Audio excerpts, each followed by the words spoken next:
Bismillah walhamdulillah, wassalatu wassalam ala rasulillah.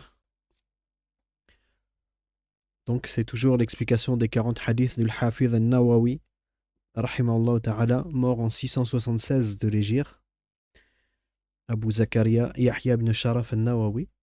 Et on est arrivé au 24e hadith. Donc, l'auteur il dit rahimahullah, al-hadith al-rabi' wa ishroun, an Abi Dharr radiallahu anhu, عن النبي صلى الله عليه وسلم فيما يروي عن ربه أنه قال يا عبادي إني حرمت الظلم على نفسي وجعلته بينكم محرما فلا تظالموا يا عبادي كلكم ضالون إلا من هديته فاستهدوني أهديكم يا عبادي كلكم جائع إلا من أطعمته فاستطعموني أطعمكم يا عبادي كلكم عار إلا من كسوته فاستكسوني أكسكم يا عبادي إنكم تخطئون بالليل والنهار وأنا أغفر الذنوب جميعا فاستغفروني أغفر لكم يا عبادي إنكم لو تبلغوا ضر فتضروني ولو تبلغوا نفعي فتنفعني ولن تبلغني نفعي فتنفعني يا عبادي لو أن أولكم وآخركم وإنسكم وجنكم كانوا على أتقى قلب رجل واحد منكم ما زاد ذلك في ملك شيئا يا عبادي لو أن أولكم وآخركم وإنسكم وجنكم كانوا على أفجر قلب رجل واحد ما نقص ذلك من ملك شيئا يا عبادي لو أن أولكم وآخركم وإنسكم وجنكم قاموا في صعيد واحد فسألوني فأعطيت كل إنسان منهم مسألته ما نقص ذلك مما عندي إلا ما ينقص مخية إذا دخل البحر يا عبادي إنما هي أعمالكم أحصيها لكم ثم أوفيكم إياها فمن وجد خيرا فليحمد الله ومن وجد غير ذلك فلا يلومن إلا نفسه رواه مسلم. Le 24e hadith. On rapporte de Abu Dharr radiallahu anhu qu'il a dit, le prophète sallallahu alayhi wa sallam a dit, d'après ce qu'il rapporte de son Seigneur: Ô mes serviteurs, je me suis interdit l'injustice et je l'ai rendue interdite entre vous. Ne vous opprimez donc pas les uns les autres. Ô mes serviteurs, vous êtes tous égarés, sauf celui que j'ai guidé. Demandez donc ma guidance, et je vous guiderai. Ô mes serviteurs, vous êtes tous affamés, sauf celui que j'ai nourri. Demandez-moi donc de vous nourrir, et je vous nourrirai. Ô mes serviteurs, vous êtes tous dénudés, sauf celui que j'ai vêtu. Demandez-moi donc de vous vêtir, et je vous vêtirai. Ô mes serviteurs, vous commettez des erreurs nuit et jour, et je pardonne tous les péchés. Demandez donc mon pardon, et je vous pardonnerai. Ô mes serviteurs, vous ne pourrez jamais me nuire ni m'être utile.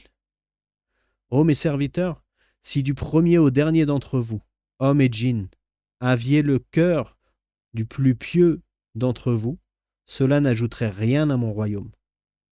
Ô mes serviteurs, si du premier au dernier d'entre vous, hommes et djinns, aviez le cœur du plus mauvais d'entre vous, cela ne diminuerait rien de mon royaume. Ô mes serviteurs, si du premier au dernier d'entre vous, hommes et djinns, se tenaient tous sur une même terre et m'invoquiez, je répondrai à la demande de chacun d'entre vous sans que cela ne diminue en rien ce que je possède, pas plus que l'aiguille plongée dans la mer ne la fait diminuer. Ô mes serviteurs, ce ne sont que vos œuvres que je compte pour vous, puis je vous en donnerai la rétribution. Que celui qui trouve un bien loue Allah, et que celui qui trouve autre chose ne blâme que lui-même. Rapporté par Muslim. Donc ce hadith, c'est un hadith immense, qui est long et qui a beaucoup de sens, et il est bien possible qu'on n'arrive pas à le finir en un seul cours, Inch'Allah. À ce moment-là, on finira au prochain cours, d'autant plus qu'il y a des notions à apprendre en dehors du sens et des sens de ce hadith, Inch'Allah. Euh, Ce hadith, il a plusieurs versions. Il a été rapporté par Muslim, et donc c'est un hadith authentique. Euh, il a été rapporté donc par Muslim et par d'autres, mais quand il est rapporté par Muslim, comme on avait déjà dit, on se suffit de dire rapporté par Muslim. Par contre, si c'est un hadith qui est rapporté par Bukhari et Muslim, le mieux c'est de dire que le hadith est rapporté par Al-Bukhari et Muslim, ou alors muttafaqun alayh, comme on entend souvent. Muttafaqun alayh, ça veut dire que cette version du hadith est rapportée identiquement dans Al-Bukhari et Muslim. Mais si le hadith il est rapporté comme ici c'est le cas dans Bukhari, Muslim, Abu Daoud, Ahmed ibn Majah, etc., on se contente de dire soit Bukhari, soit Muslim, quand c'est une explication de l'attribution résumée. Le rapporteur du hadith, donc Abu Dhar al-Ghifari. Alors c'est la première fois qu'on voit Abu Dhar al-Ghifari, si je ne me trompe pas, et il a deux hadiths dans les Arba'in. Jundub ibn Junada. Non, alors, c'est pas la première fois qu'on voit Abu Dhar, on a déjà vu, puisque on a juste eu Abu Dhar. Et la première fois que l'auteur il cite un hadith, il cite son nom en entier. Et donc, je viens de me rendre compte que j'avais oublié qu'il avait un autre hadith, puisque sinon, il aurait dit Abu Dhar, Jundub ibn Junada, al-Ghifari. Donc, il est déjà venu dans un hadith précédent. Simplement, j'ai oublié lequel. Je crois que c'est un hadith où il était lui et un autre, avec Mu'ad ibn Jabal peut-être, bon, vers le hadith 17, 18. Donc Abu Dhar, Jundub, son prénom, Ibn Junada, le nom de son père. Ibn Qais, Ibn Amr, al-Rifari, donc de la tribu de Rifar, Bani Rifar. Et donc, il s'est converti, lui, à la venue de sa tribu. Quand il est venu, pardon, pas sa tribu, mais lui, il est venu seul pour apprendre l'islam, et ensuite il est retourné à sa tribu pour leur transmettre l'islam. Lui et son frère, ils sont venus, ils se sont convertis, ensuite ils sont retournés dans leur tribu de Rifar, euh, et ils ont euh, fait en sorte que leur peuple se convertisse également. Et il était connu, Abu Dhar, pour être quelqu'un de très ferme dans la pratique religieuse et quelqu'un qui était avec un délaissement extrême de cette dunya. Il était dans l'ascétisme et il ne donnait pas d'importance à cette dunya. Il est rapporté également que c'est le premier à avoir passé le salam dans l'islam au prophète. C'est la personne qui a transmis le salam, comme lui il a rapporté dans le hadith. Il a rapporté lui-même et je suis le premier à avoir rapporté cela. Et il n'a pas participé aux batailles et aux conquêtes jusqu'à Al-Khandaq. Abu Dhar al-Ghifari. Très bien. On va s'arrêter là pour le rapporteur. Donc voilà, c'était écrit ici. Il a rapporté le hadith numéro 18. Et donc le 24 et le 25, celui qui est juste après. Très bien. Le hadith numéro 24, c'est ce qui s'appelle un hadith Qudsi. Le hadith Qudsi, on va voir ce que c'est, Inch'Allah. Et l'auteur, Al-Hafidh al-Nawawi, il en a rapporté 4. Hadith Qudsi. Celui-là, c'est le premier. Et ensuite, il y en aura 3 autres. Et il est selon les conditions de l'auteur, puisqu'on avait dit que l'auteur, il avait mis dans son introduction qu'il voyait que les hadiths qu'il allait rapporter, ils étaient authentiques, rapportés par Bukhari Muslim, de manière générale. Et c'est ce qu'on retrouve dans le livre. Je ne me souviens plus exactement de la quantité, mais on peut voir ici, sur cette image-là, que l'auteur, rahimallah, il a rapporté des hadiths qui sont dans Bukhari Muslim, excepté même pas une dizaine. 1, 2, 3, 4, 5, 6, 7, 8, 9, 10. Il y a 10 hadiths, voilà. 10 hadiths qui sont rapportés et qui ne sont ni dans Bukhari ni dans Muslim. Mais sinon, tous les autres, ils sont soit dans Bukhari, soit dans Muslim, soit dans les deux. Très bien.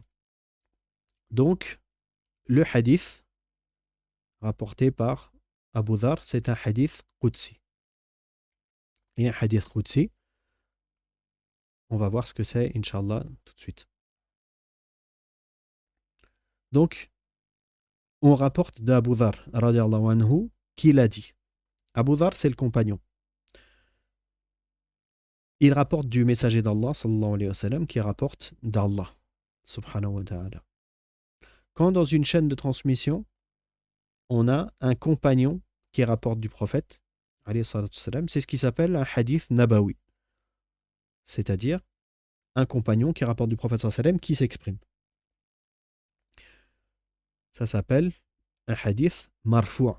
C'est-à-dire que le hadith, il remonte jusqu'au prophète, alayhi salatu wa salam. Peut-être il faudrait faire des schémas pour mieux. La prochaine fois, Inch'Allah, j'essaierai de faire des schémas pour que ce soit plus clair. Mais c'est compréhensible, Inch'Allah. Quand dans la chaîne de transmission, on a la parole du prophète, alayhi salatu wa salam, qui est rapportée par un compagnon. Alors, c'est ce qui s'appelle un hadith marfou'. C'est-à-dire que c'est la parole du prophète, alayhi salatu wa salam, qui est dans ce hadith. Donc c'est hadith nabawi, c'est-à-dire c'est un hadith prophétique, c'est la parole du prophète, alayhi salatu wa salam. Et c'est un hadith qui est rapporté directement de lui, d'après un compagnon. On a une autre situation, quand le hadith s'arrête au compagnon. C'est-à-dire que ce n'est pas le prophète sallallahu alayhi wa sallam qui parle, c'est la parole du compagnon. Donc là, déjà, dans le langage, en général, les gens de science ne disent plus que c'est un hadith, ils disent que c'est un athar. C'est-à-dire que c'est la parole d'un compagnon. Et donc, on ne dit plus non plus que c'est marfou', que c'est élevé jusqu'au prophète, alayhi salatu wa salam, comme c'est la parole du compagnon. Très bien. Si le compagnon cite dans sa parole une chose qui ne peut être autre chose que venant du prophète, alayhi salatu wa salam, comme par exemple s'il cite quelque chose de l'invisible, une récompense dans l'au-delà, par exemple. Alors les savants appellent ça hukmur raf', c'est-à-dire que c'est la parole du compagnon, mais qui ne peut pas venir d'autre chose que de la parole du prophète, alayhi salatu wa salam. Donc elle a le même jugement que si c'était le prophète, alayhi salatu wa salam, qui l'avait dit. Elle a le jugement du raf', de l'élévation jusqu'au prophète, alayhi salatu wa salam. Donc pour l'instant, on a vu deux situations. On a vu quand le prophète sallallahu alayhi wa sallam, il parle et que c'est rapporté par le compagnon. Ça, c'est un hadith et il est marfou'. Quand c'est un compagnon qui parle de lui-même dans le hadith, il dit telle chose fait partie de la religion ou alors telle chose donne accès à telle récompense. On dit que c'est un hadith qui est rapporté par un compagnon mais qui a le jugement de la parole du prophète alayhi salatu wa salam. Parce que les compagnons ne vont pas parler d'eux-mêmes sur le monde invisible, par exemple, puisque tous les compagnons sont de confiance. Donc on prend le hadith de tous les compagnons. Et donc, s'il rapporte quelque chose qui ne peut venir d'autre chose que de la révélation, alors on dit qu'il y a le jugement, comme si c'était le prophète sallallahu alayhi wa sallam qui avait parlé. Et si ce n'est pas le cas, à ce moment-là, on dit que c'est la parole du compagnon. Et on dira que c'est mawqouf, donc la parole, elle s'arrête au compagnon. Et ensuite, il y a une distinction entre mawqouf, maqtou', munqati'. Tout ça, ça se voit dans la science du hadith. Nous, ce qui va nous intéresser ici, c'est le hadith qudsi. Donc, le compagnon qui rapporte du prophète sallallahu alayhi wa sallam, et la parole du prophète alayhi salatu wa sallam, c'est une parole qui commence par il rapporte de son Seigneur, ou alors Allah a dit. Et ça, c'est la parole d'Allah, donc c'est ce qu'on appelle un hadith qudsi, un hadith divin. en opposition avec le hadith nabawi, le hadith prophétique, qui est la parole du prophète sallallahu alayhi wa sallam, qui parle de lui-même. Alors que le hadith divin, c'est la parole du prophète, alayhi salatu wa sallam, qui cite la parole d'Allah, subhanahu wa ta'ala. Et en opposition également avec le athar qu'on a cité, qui est la parole d'un compagnon ou alors de ceux qui sont venus avant les compagnons. D'accord? Donc, on a une distinction ici entre la parole du prophète sallallahu alayhi wa sallam qui parle, lui, qui transmet la révélation de lui-même, d'après ce qu'il a reçu avec son sens, et le hadith divin où il cite la parole d'Allah subhanahu wa ta'ala.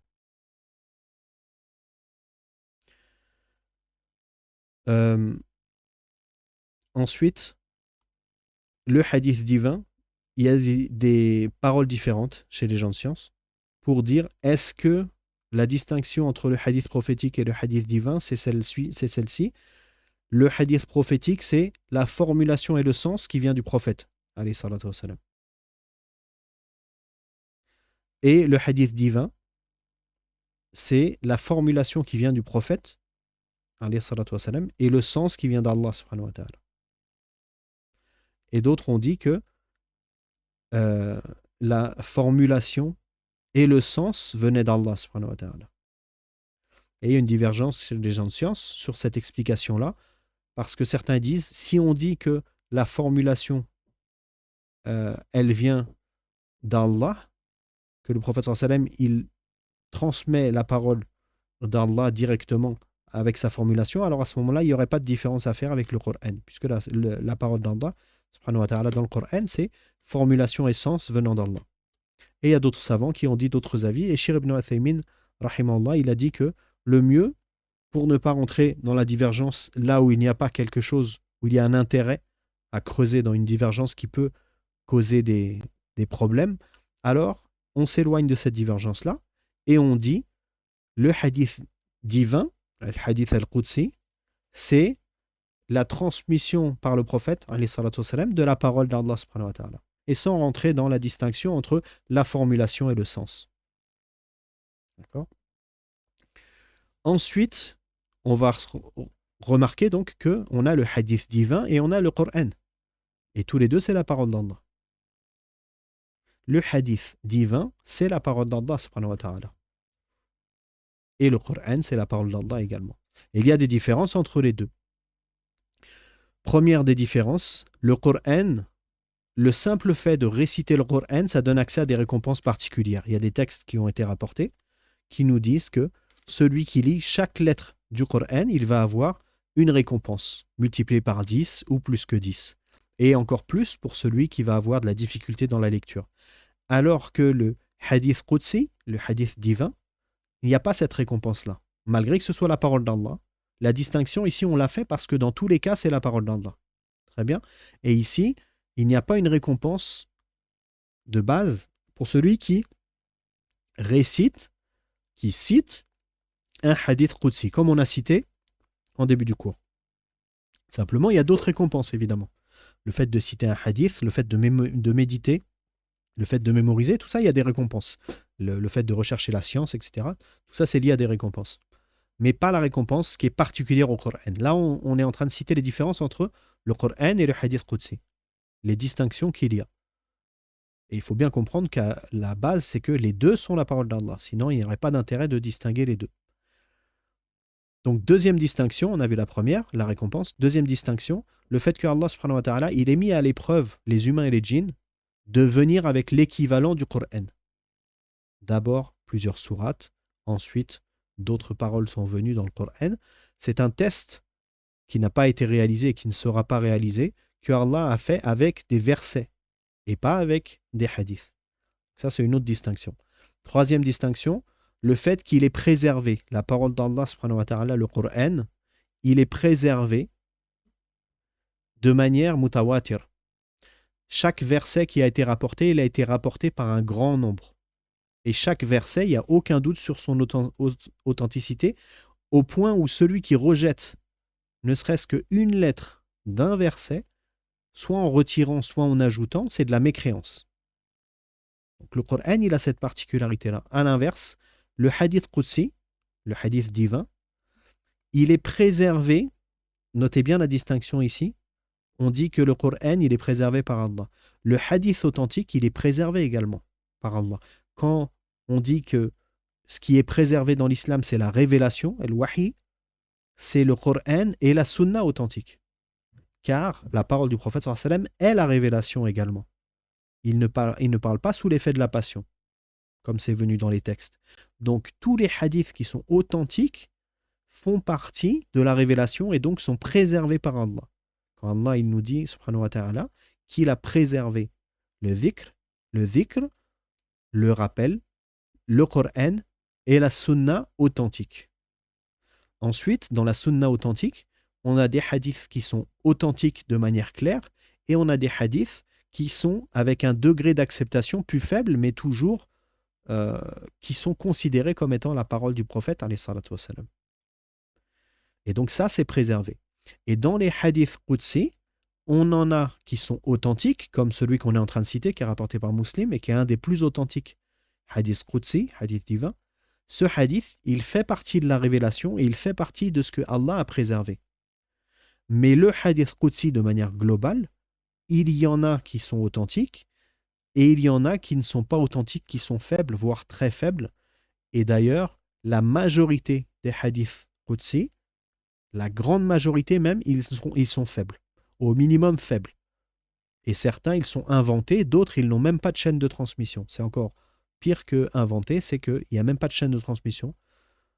Même si tout ça, ça a le même sens, c'est mardoud, c'est rejeté.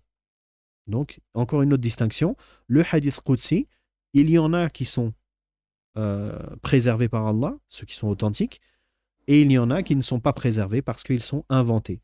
Alors que le Coran, tout ce qui fait partie du Coran est préservé par Allah et rien n'est possible d'être ajouté ou retiré. Ensuite, al-qira'a bil ma'na, le fait de réciter le Coran dans le sens, c'est interdit.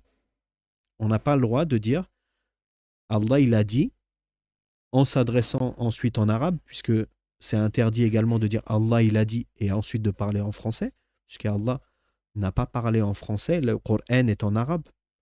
Donc quand on dit, par exemple, Allah a dit au nom d'Allah le miséricordieux, c'est une erreur. Parce que Allah, il a dit Bismillahir-Rahman en arabe. En français, c'est, comme vous le savez, le sens approximatif, le sens qui est voulu par le verset, etc. En vérité, tout ce qui est venu en français, les livres que vous avez, Coran, arabe, français, chez vous, c'est le Coran en arabe et en français, c'est comme un tafsir. C'est une explication du sens, mais ce n'est pas le Coran. Donc, le Coran en arabe, on parle pas en français. Le Coran en arabe, on ne peut pas le rapporter dans le sens. Si on se souvient, on a envie de citer un verset, Surat al-Fatiha, Maliki Yawmiddin. Si on ne se souvient plus si c'est Maliki Yawmiddin ou sinon si ce serait Alim Yawmiddin, on n'a pas le droit de dire Alim Yawmiddin ou alors autre chose, quelque chose d'équivalent. Le Coran, on ne le rapporte pas dans le sens. Soit on le rapporte exactement comme il est venu, soit on ne le rapporte pas. C'est interdit de rapporter un verset dans son sens. Comprenez bien quand on dit dans son sens, c'est-à-dire pas les mots exactement comme Allah a prononcé, mais une approximation, peut-être ce mot-là, peut-être un autre, ce mot-là a été devancé sur un autre, ça c'est complètement interdit par rapport au Coran. Et on ne parle pas de quelqu'un qui se trompe, on parle de quelqu'un qui, volontairement, il sait que le verset qu'il va dire, il n'est peut-être pas exactement mot pour mot comme il le prononce. Alors il n'a pas le droit de le dire. Il se retient. Ça, on trouve ça dans les cours des machaïrs, des fois, quand ils ont un doute sur un verset, ils se retiennent. Ou alors ils vont chercher dans le mushaf, comme on a déjà vu pendant un cours, un shir qui ne se souvenait plus d'un verset, il a demandé à un élève de lui donner un mushaf, et il a regardé le verset. Ça, c'est pour le Coran. Pour le hadith qudsi, il y a une divergence, mais la majorité des savants voient qu'il est autorisé de rapporter le hadith qudsi bil ma'na, selon le sens. Que ce soit le hadith qudsi d'ailleurs ou le hadith nabawi, la parole du prophète sallallahu alayhi wa sallam. Avec une divergence chez les gens de science, depuis longtemps, depuis les anciens, est-ce qu'il est autorisé de rapporter un hadith dans le sens. Ensuite, la cinquième différence, la récitation dans la prière. Donc, il est interdit de réciter un hadith qudsi dans la prière, même si c'est la parole d'Allah. La parole d'Allah qui est demandée dans la prière, c'est le Coran. C'est quelque chose qui vient du Coran. Pour ce qui est de la Fatiha, c'est une obligation. C'est même un pilier de la prière, la Fatiha. Mais les sourates qui sont répétées après la Fatiha, celles-ci, elles doivent être des sourates du Coran. Et on n'a pas le droit de citer un hadith qudsi. C'est complètement interdit. Et ça va du coup invalider la prière. Sixième point, le toucher en état d'impureté mineure.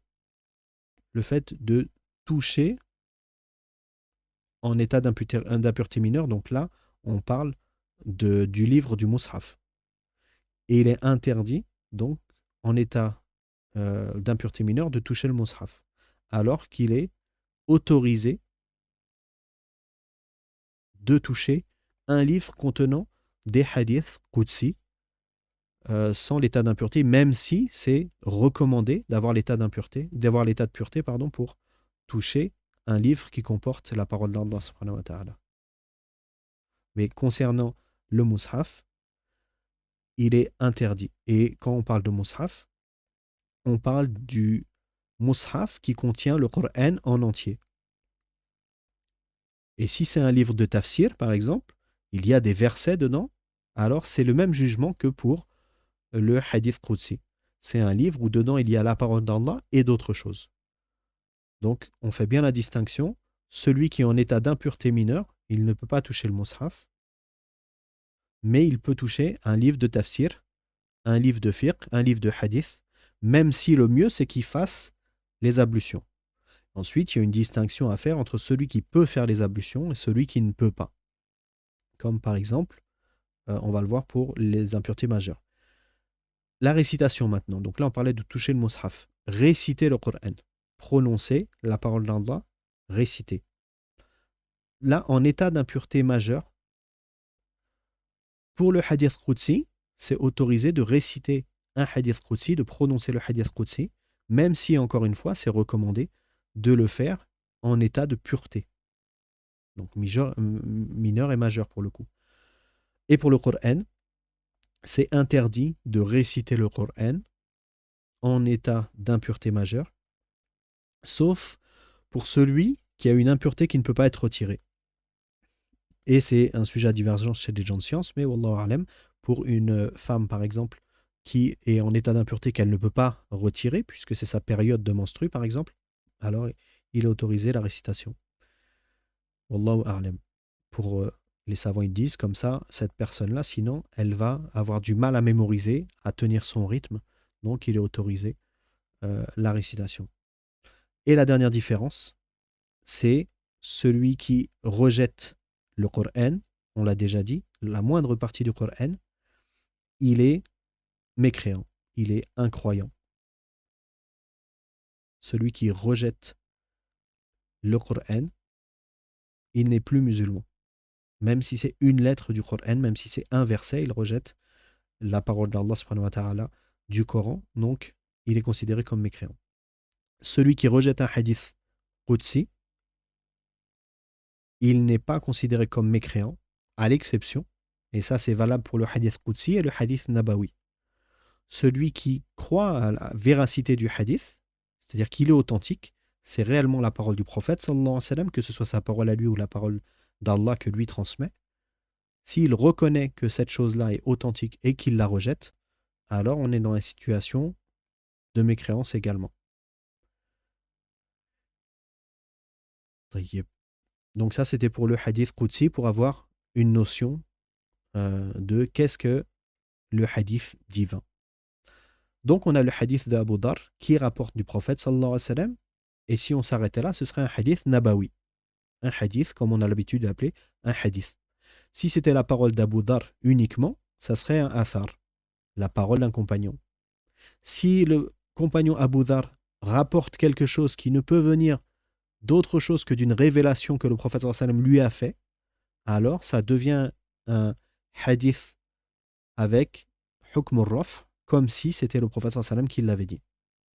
Et on part du principe que tout ce qu'on est en train de citer, c'est des hadiths authentiques. Faites bien une différence entre la définition et la description d'un hadith et l'authenticité d'un hadith. Si on dit que le hadith, il est marfou', il remonte jusqu'au prophète, sallallahu alayhi wa sallam, ça n'implique pas forcément qu'il soit authentique. Donc, on a les hadiths qui sont authentiques, on a ceux qui ne sont pas authentiques, et ensuite, on a des descriptions qui ne sont pas liées à l'acceptation ou au rejet, directement en tout cas, qui sont liées à la description, quel est ce type de hadith. Comme quand on dit, par exemple, un hadith, il est rapporté par peu de personnes. Hadith ahad. Ou un hadith mutawatir, par beaucoup de monde. Qu'il soit rapporté par peu de monde ou beaucoup de monde, c'est pas un argument suffisant pour dire que le hadith, il est acceptable ou authentique ou bon. Donc, faites bien la distinction. Quand on parle d'un hadith, on peut parler de sa description, de ses caractéristiques, et on peut parler de son authenticité. C'est pour ça que certains livres de hadith, ils découpent leurs livres en expliquant les hadiths liés à leur authenticité. Et d'autres savants, ils expliquent la science du hadith, pas en séparant entre le hadith authentique, le hadith faible, etc., mais en parlant de certaines caractéristiques du hadith, comme on vient de citer, qu'il soit rapporté par peu de monde ou qu'il soit remontant directement au prophète, alayhi salatu wassalam, etc. Et ensuite, on a dit que ces règles-là, elles sont bien à distinguer entre les deux. D'accord? Mais il y a certaines caractéristiques du hadith, comme vous vous doutez, qui vont faire que dans tous les cas, le hadith, il va être faible. D'accord? Si on a un hadith qui est rapporté avec dedans un trou, ou un inconnu ou un menteur dans la chaîne de transmission, donc le hadith, il va lui basculer directement dans le hadith qui n'est pas acceptable, qui est rejeté. Donc, un hadith, s'il est rapporté par Abu Dhar, c'est un athar. S'il est rapporté par le prophète, sallallahu alayhi wa sallam, c'est un hadith nabawi. Et si le prophète, sallallahu alayhi wa sallam, rapporte un hadith de la parole d'Allah, ce sera un hadith qudsi, un hadith divin. Et donc, il nous dit ici dans ce hadith, le messager d'Allah sallallahu alayhi wa sallam a dit, la parole d'Abu Dhar, d'après ce qu'il rapporte de son Seigneur. Fima yarwi an rabbihi. Et dans les autres hadiths qu'on verra ensuite, donc le prophète sallallahu alayhi wa sallam, il va dire qala Allah. Donc Allah a dit. On va tirer une autre règle avant de rentrer dans le hadith, et il est bien possible qu'on s'arrête là du coup et qu'on ne rentre pas directement dans l'explication du hadith pour ce cours. Ça dépendra du temps qu'on va mettre à expliquer la distinction donc dans les attributs d'Allah, puisque Allah, subhanahu wa ta'ala, il a l'attribut de la parole. Dans un premier temps, on va parler des attributs d'Allah de manière générale. Cheikh Ibn Uthaymin, rahimahullah, il a fait un livre qui s'appelle Al-Qawaid al-Muthla. Dedans, il a parlé des noms et des attributs d'Allah en détail. C'est un livre qui parle de ce sujet-là. Sachant que les noms et les attributs d'Allah, ce n'est pas une science qui est très détaillée pour les francophones. C'est une science qui commence à s'étudier en français, évidemment, mais on rentre dans les livres qui traitent de noms et attributs d'Allah avec une bonne compréhension de ce que ça veut dire en langue arabe, pour éviter d'avoir une mauvaise compréhension, comme la science, par exemple, de la terminologie du hadith, ou dans la science de al-qawaid al-fiqhiyya, des règles de la jurisprudence, ou al-usul al-fiqh, les fondements de la jurisprudence, etc. Al-furuq al-fiqhiyya, al-balara, etc. C'est des sciences qui ne s'étudient pas en français. Et donc il y a un moment, pour celui qui apprend sa religion, où la personne va devoir passer à l'apprentissage en arabe. Les noms et les attributs d'Allah, il y a une partie, comme ça fait partie de la croyance obligatoire, qui va valider l'islam de la personne, qui se fait en français, pour celui qui n'a pas encore l'arabe. Mais il faut apprendre l'arabe, Inch'Allah. Donc, Cheikh Ibn Uthaymin, il a écrit dans son livre un premier chapitre qui parle des noms d'Allah, et il a rapporté plusieurs points. Ensuite, un deuxième chapitre qui parle des attributs d'Allah, et ça, c'est un résumé de ce qu'il a dit dans son livre, ou c'est même pas un résumé, c'est juste les noms des chapitres. Et ensuite, il a fait un troisième chapitre qui est lié à comment faire pour affirmer que telle chose fait partie des noms d'Allah. Dans ce livre, il a également rapporté pour lui, parce qu'il y a divergence sur certains, quels sont les 99 noms d'Allah. Mais là, on ne parle pas des noms d'Allah. On parle des attributs d'Allah. Les noms d'Allah, donc c'est lié à Allah subhanahu wa ta'ala, et c'est un nom, et de ce nom-là, il va y avoir plusieurs attributs. Et les attributs, c'est lié à des caractéristiques d'Allah, et on va voir ça dans les 7 points qu'il a cités, puisqu'il a cité 7 sous-chapitres dans son livre. Donc le premier, c'est les attributs d'Allah, sifat, donc sifat Allah, al-asma wa sifat. Asma, les noms, et sifat, les attributs ou les caractéristiques, ce qui décrit Allah subhanahu wa ta'ala. Les attributs d'Allah sont tous parfaits, sans le moindre défaut. Ça, c'est le premier point qu'il a cité, Cheikh Ibn Uthaymin, dans son livre. Et les noms d'Allah, ils ont le même statut, ils sont tous parfaits. Donc, on n'attribue pas à Allah le moindre défaut. Et quand Allah, il a affirmé ses attributs, il a affirmé des attributs qui sont tous parfaits. Ça, c'est le premier point. Deuxième point, le domaine des attributs est plus vaste que celui des noms. Donc, là, on ne va pas rentrer en détail là-dedans, mais juste pour dire que d'un nom va découler plusieurs attributs. Et les attributs d'Allah, on ne peut pas les compter. Les actes que fait Allah, on ne peut pas les compter. Donc, quand Allah subhanahu wa ta'ala, il va dire qu'il descend au dernier tiers de la nuit, par exemple, il yenzil, donc le nuzul d'Allah, c'est la descente d'Allah, c'est un attribut d'Allah. Mais on n'attribue pas à Allah le nom nazil, celui qui descend. Donc c'est pour ça que Cheikh Ibn Uthaymin nous dit ici que les attributs sont plus nombreux que les noms, puisque d'un nom peut découler plusieurs attributs, et d'un attribut, il peut ne pas y avoir de nom qui soit révélé, puisque si on avait vu le chapitre des noms, on aurait vu que les noms d'Allah viennent de la révélation. Et c'est ce qu'on verra pour le 7e point, qui s'applique également pour les attributs. Donc, quand il est cité que Allah a fait telle chose, on va dire que cet acte d'Allah, il est lié à un attribut, mais il n'est pas forcément lié à un nom. Donc, on comprend qu'il y a plus d'attributs que de noms. Le 3e point, les attributs d'Allah se divisent en deux. Les attributs d'affirmation, thubutiyya, et les attributs salbiya, de négation. Donc, on va revoir ça après pour ce qui est du dhulm, Inch'Allah, dans le prochain cours, je pense. Le fait que Allah ne soit pas zalim, ne soit pas injuste, et il s'est interdit l'injustice, c'est le début du hadith qu'on est en train de voir, c'est un attribut de négation. Allah n'est pas injuste. Ce n'est pas un attribut d'affirmation. L'attribut d'affirmation, c'est de dire que Allah est juste, par exemple, ou alors Allah est miséricordieux, etc. Donc, les attributs, il y a des attributs d'affirmation, Allah est comme ceci, et des attributs de négation, Allah n'est pas comme ceci. Le 4e point, qui est en vérité un peu un détail du 3e point, ou une suite. Les attributs d'affirmation sont des attributs de louange et de perfection.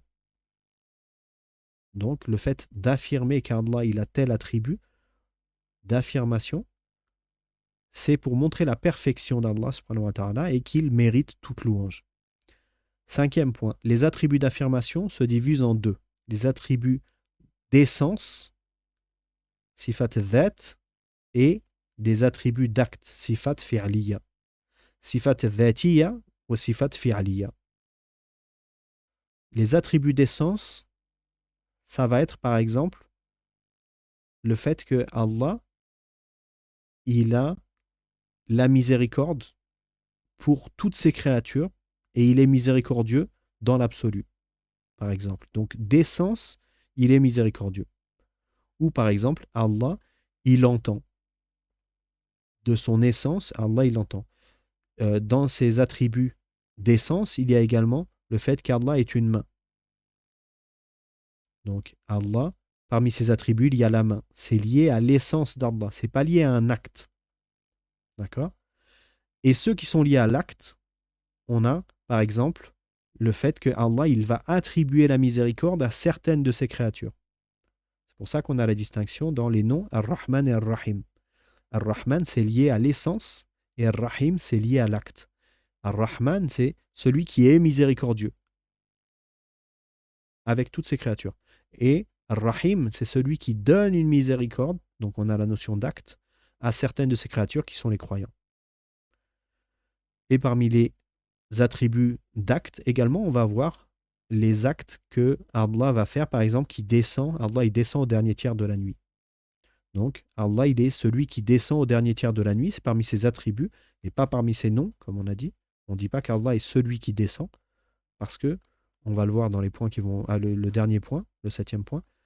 Donc, on a les attributs d'essence qui sont liés à l'essence d'Allah, l'être d'Allah, subhanahu wa ta'ala, directement, et les attributs qui sont liés à un acte, à une action d'Allah, subhanahu wa ta'ala.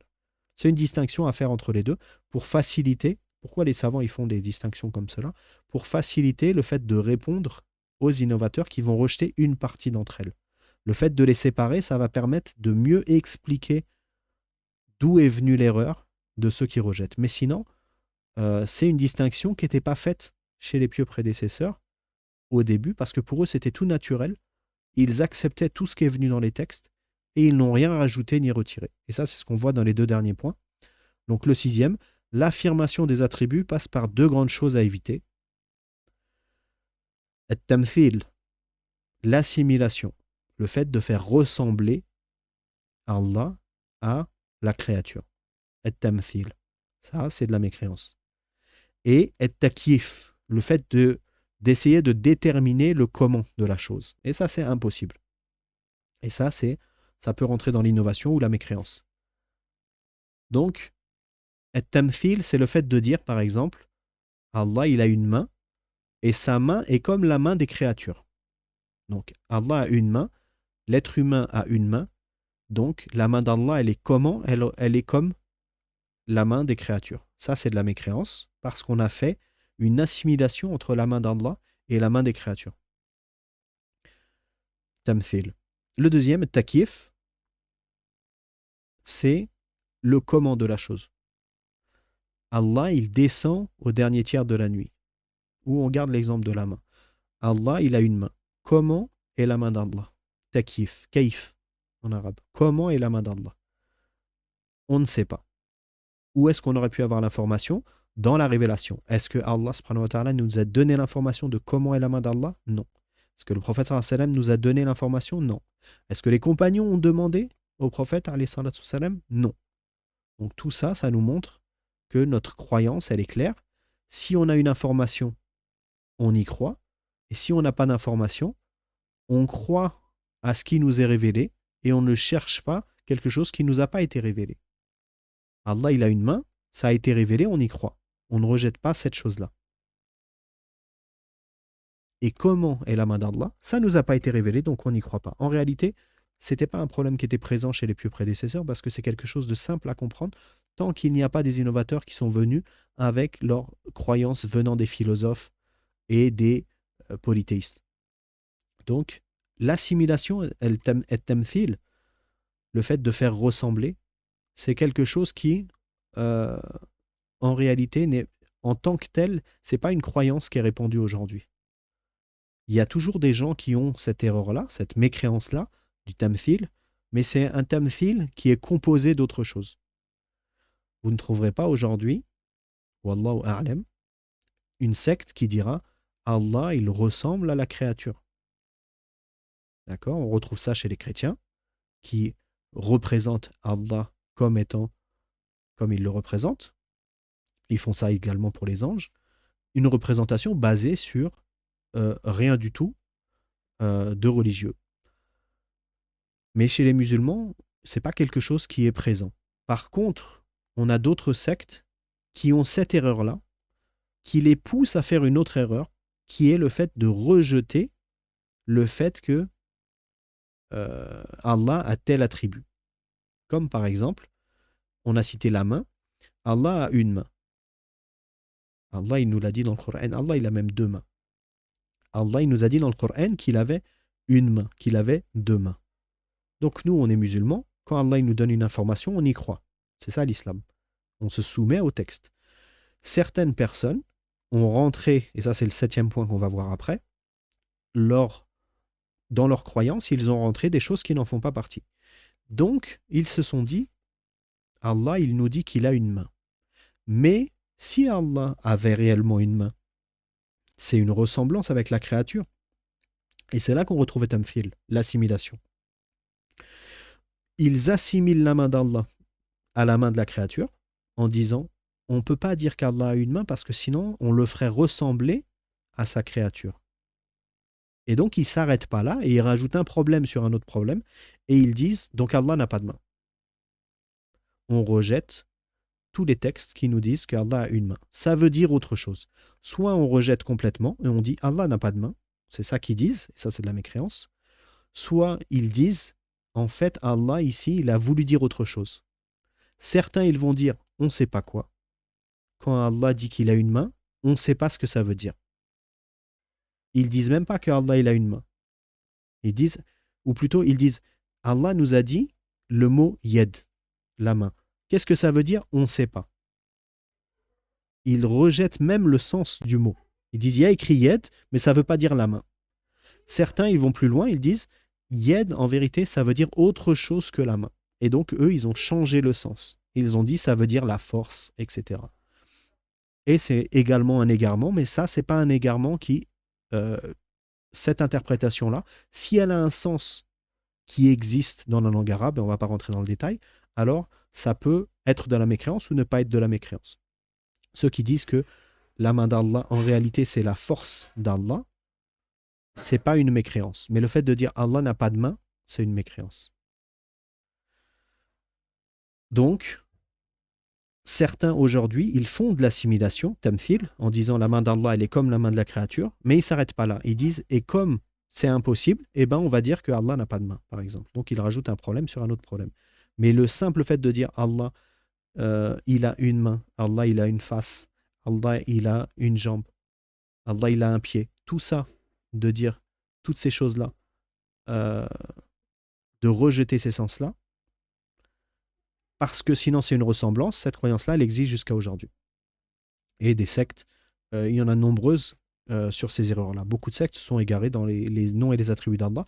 C'est pour ça d'ailleurs que c'est une science à part et qu'il y a une distinction par certains savants en disant qu'on a le fait d'unifier Allah, de vouer notre culte exclusif, ça c'est l'unicité dans l'adoration, et le fait d'affirmer ce qu'Allah a affirmé et son prophète alayhi salatu wassalam, dans les noms et les attributs d'Allah, ça, cette chose-là, c'est un type de tawhid qui a été spécifié par certains justement par rapport aux erreurs que des sectes ont fait dans ce sujet-là. Mais sinon, d'autres, comme le savant Ibn al-Qayyim et son shir Ibn Taymiyyah, ils ont séparé le tawhid qu'en deux catégories. La catégorie qui est liée à nos actes à nous et la catégorie qui est liée à l'essence et aux actes d'Allah.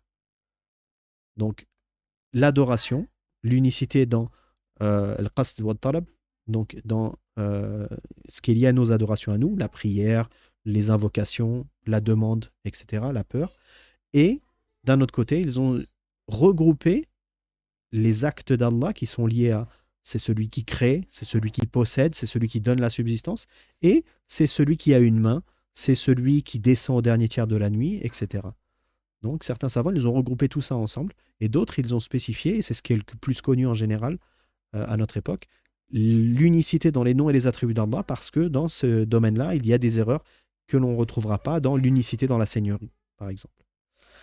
Et donc le 7e point, c'est les attributs d'Allah sont limités à la révélation et inaccessibles par la raison. Comment on sait que Allah il a une main? Parce qu'Allah il a dit dans le Coran qu'il a une main. Allah il a dit qu'il avait deux mains. Est-ce qu'on y croit? Oui. Est-ce qu'on fait rentrer la raison? Non. Et c'est l'erreur qu'ont fait ceux qui ont dit on rejette que Allah il a une main parce que sinon c'est une ressemblance, etc. D'accord? Donc tout ça, toute cette science-là, qui est liée au nom et aux attributs d'Allah de manière résumée, c'est pour bien comprendre que la source de notre croyance, c'est les textes. Et on ne va pas rentrer dans la croyance avec un filtre de base qui va être la raison. je vais lire les textes, et à partir du moment où il y aura quelque chose d'authentique, si on parle du Coran et de la Sunna, parce que si on parle du Coran, il n'y a que de l'authentique, alors j'y crois. On a la croyance qui découle des textes. Alors que certains innovateurs, et c'est même la base de toutes les formes d'innovation, c'est d'avoir déjà, avant même de regarder les textes, une croyance, et on va regarder les textes avec ce filtre-là, de cette croyance qu'on a, ce que font les innovateurs, et s'il y a quelque chose qui ne va pas en accord avec leur raison, ils rejettent le texte. Et ça, c'est interdit. Ce n'est pas une soumission à Allah, le fait de rejeter un texte. Ceux qui ont étudié les 3 fondements, vous savez que quand le prophète sallam, il nous donne une information, on y croit. C'est parmi les 4 points qui sont importants dans le sens de Muhammad Rasulullah.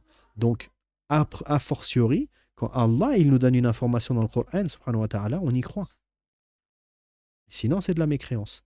Donc, certaines personnes, ils vont rejeter complètement ce que Allah a dit, et là, c'est de la mécréance, et d'autres, ils vont interpréter, et là, ça peut être une innovation, ou ça peut quand même rester de la mécréance. Très bien. Donc, on ne fait pas passer la raison avant la révélation. Si Allah il nous dit qu'il a une main, Allah a une main. Comment est la main d'Allah? On ne fait rien passer avant la révélation. Si on n'a pas un texte qui nous dit comment est la main d'Allah, on ne dit pas la main d'Allah est comme ceci ou comme ceci. On n'a pas le texte. Donc, on fait ce qui s'appelle tafwid el-kayf, pas tafwid el-ma'na. El-ma'na ma'loum. Comme l'a dit l'imam Malik, quand il a été questionné sur le fait que Allah subhanahu wa ta'ala, il est établi sur son trône. Ar-Rahman ala al-arsh istawa. Que le miséricordieux, il est établi sur son trône.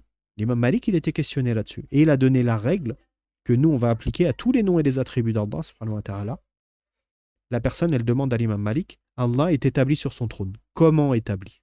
Elle est établie comment? L'imam Malik, il a répondu à cette personne en 4 points. Il a dit, l'établissement à l'istiwa, il est ma'loum, il est connu. En langue arabe, on sait ce que ça veut dire. Le fait que Allah est établi, le fait que Allah est une main, on sait ce que c'est une main. D'accord? Donc ça, c'est le premier point. Le mot, il est connu. On ne dit pas, c'est pas un mot qui est connu, on ne sait pas ce que ça veut dire. D'accord? El-istiwa, le fait d'être établi. El-nuzul, le fait de descendre. El-yed, la main. El-wajh, la face. Tous ces attributs d'Allah, subhanahu wa ta'ala, ils sont connus. C'est des mots compris, ils ont une explication. Premier des 4 points. Deuxième point, El-kayf majhul. Le comment, il n'est pas connu. Allah, il a une main. Allah, il descend. Allah, il est établi sur son trône. Allah, il a un pied. Allah, il sourit. Tous ces attributs d'Allah, subhanahu wa ta'ala, on les affirme parce que Allah les a énoncés. Mais comment? On ne sait pas. Comment Allah, il descend au dernier tiers de la nuit? On ne sait pas. Donc, el-kayf, le comment, majhoul, il est inconnu. Deuxième point. Troisième point, el-iman bihi wajib. La croyance en cela, elle est obligatoire. On est obligé de croire. Si on est musulman, c'est soumis. On est soumis au texte. Allah, il nous dit qu'il a une main. Celui qui vient et qui dit je ne suis pas d'accord, il n'est pas musulman, il n'est pas soumis. Donc, on croit aux textes qui sont révélés. Et dans le texte, il y a écrit Allah, il a une main, Allah, il descend au dernier tiers de la nuit, Allah, il est établi sur son trône, etc. etc. On ne rejette rien. Et le 4e point, le fait de questionner là-dessus, c'est une innovation. Donc, on ne questionne pas sur ces choses-là. C'est une innovation.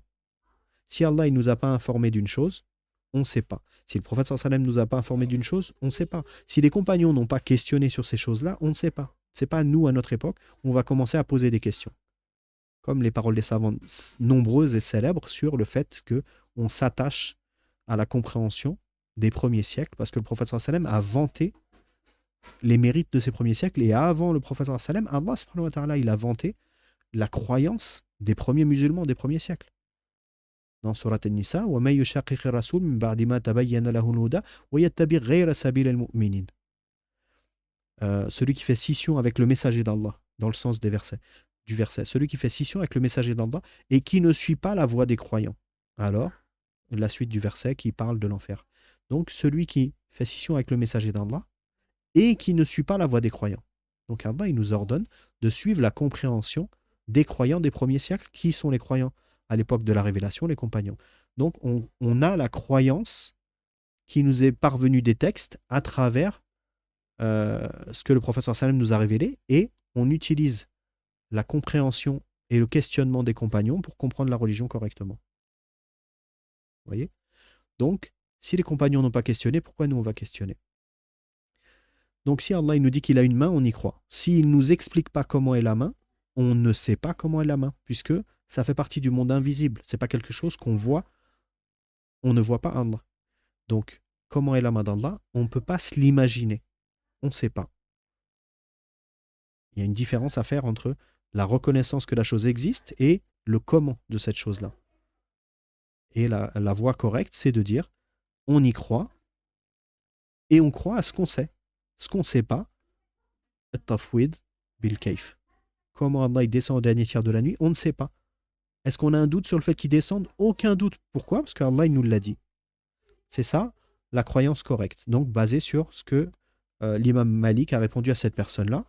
Et ce qu'on peut retrouver, c'est pas l'imam Malik qui est venu avec quelque chose de nouveau, hein, c'est quelque chose qui était déjà présent dans la compréhension des salafs qui sont venus avant Malik. Mais la parole de l'imam Malik, c'est un point simple à comprendre pour tout le monde, Inch'Allah. Les 4 points qui sont cités, qu'on répète. Le fait de croire que la parole qui a été dite, elle est authentique. On va les dire dans l'ordre, c'est plus simple pour mémoriser. Le sens du mot de l'attribut d'Allah. Donc, dans l'exemple de l'imam Malik, c'est le fait que Allah il est établi sur le trône. Donc, l'établissement, il est connu. On sait ce que c'est, s'établir. C'est connu en langue arabe. Mais le comment, il n'est pas connu. Donc, premier point, le sens, il est connu. Deuxième point, le comment, il n'est pas connu. Troisième point, y croire, c'est obligatoire. Et quatrième point, demander sur le comment, c'est interdit.